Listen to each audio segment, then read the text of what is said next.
Quelle est ta part de violence, voire d'autodestruction? Elle a été très forte.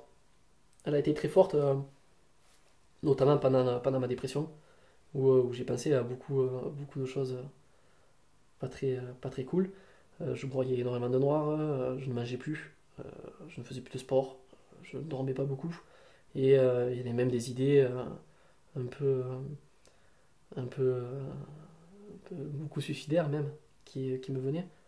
Euh, Ça a été très très violent, très très violent. J'étais bien dans mon malheur, mais ce côté-là violent, le côté où je voulais me mettre un terme à ma vie, ça a été très très difficile, très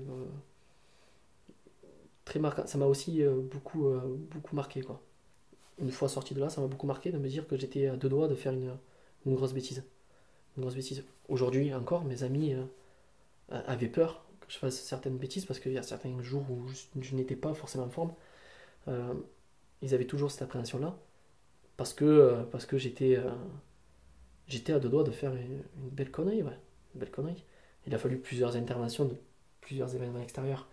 Il y a eu l'événement où un de mes meilleurs amis m'a dit voilà, je fais un triathlon, est-ce que tu m'accompagnais? Je l'ai accompagné. Euh, on va au stade voir un match, puis le lendemain une course. Il y a eu aussi la rencontre avec Camille qui m'a beaucoup fait du bien. Euh, Mon arrestation par les gendarmes à Frontignan qui m'a beaucoup fait du bien aussi. Parce que voilà, je roulais un peu comme un sauvage en plein milieu de la nuit euh, en voulant faire une bêtise. Et eux m'ont arrêté à Frontignan parce que je roulais un peu trop vite.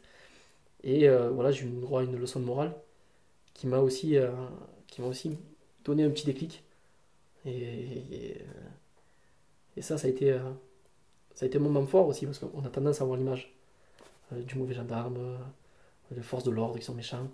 Mais voilà, ce soir-là, ils avaient tout pour m'embêter parce que je roulais très vite. Euh, J'avais pas de ceinture, j'avais rien du tout.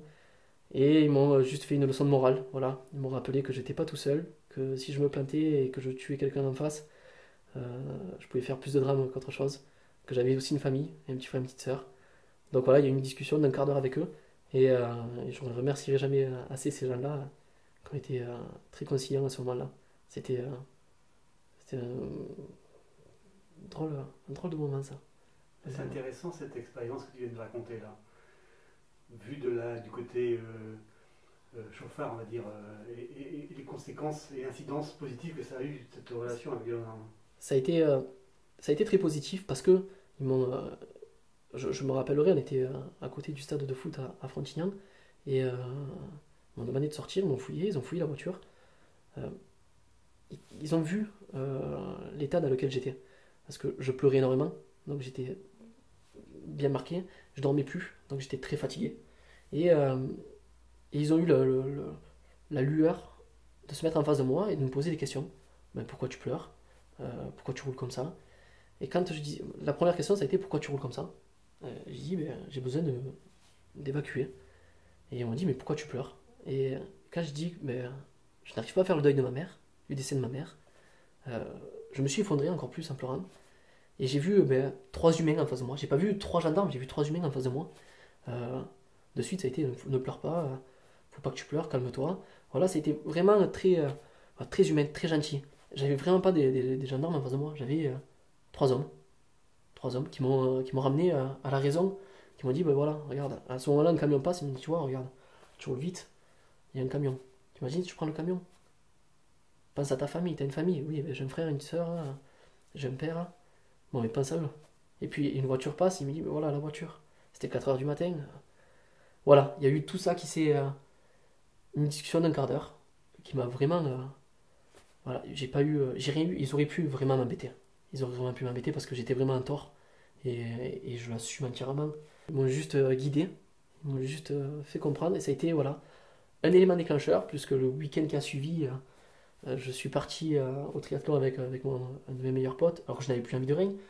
Le week-end après, on est parti au stade, on a fait une course ensemble, et voilà, et puis un enchaînement, voilà, un enchaînement, une action en amène une autre, et puis ainsi de suite. Et quand on commence à vouloir, eh ben, on s'en sort petit à petit. Avec le temps, on s'en sort.